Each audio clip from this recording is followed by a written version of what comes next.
On President Trump's tariffs, the president is set to impose new sales taxes on imports, and Wall Street is bracing for the impact. We're going to have the latest from Wall Street first. Chief White House correspondent Mary Bruce. Good morning, Mary. Good morning, Georgia. President Trump is poised to upend the global economy with these unprecedented tariffs coming tomorrow, but the details still remain unclear, creating even more anxiety for the markets and American consumers. This morning, President Trump is touting his upcoming blitz of tariffs against American trading partners. They're reciprocal, so whatever they charge us, we charge them, but we're being nicer than they were. But it's still unclear how big these tariffs will be or which countries will be targeted. Has the president decided on the scale and scope of these tariffs? It's time for reciprocity, and it's time for a president to take historic change to do what's right for the American people. The president is adamant his tariffs will encourage manufacturing in the U.S. and ultimately boost the economy. But experts caution it could take years to bring industries back to American soil. And in the meantime, American consumers will likely pay the price.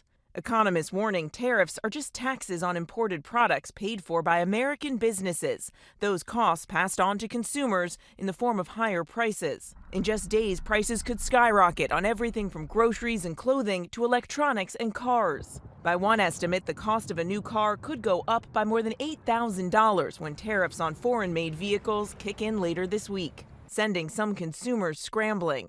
In Ferndale, Michigan, Karen Petke had planned to buy a new Subaru in June. Instead, she rushed to the dealership. I didn't want to take a chance that this car could go up thousands of dollars. Small businesses are also bracing for the impact of Trump's trade war. The chaotic nature of how these tariffs are rolled out and how it changes every single day. How am I supposed to plan for that? I can't plan for that. In Buffalo, New York, Dave Sheffield sells custom sports products, many imported from Canada.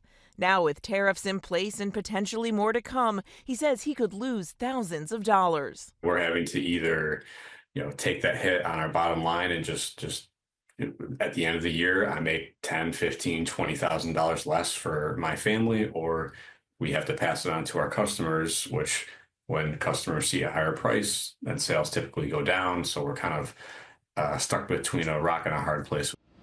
And a new poll from the Associated Press shows Americans aren't sold on the president's trade policies, 60% disapproving with 38% approving. And on his handling of the economy overall, 58% disapproving with 40% approving. Robin. All right, Mary, our thanks to you.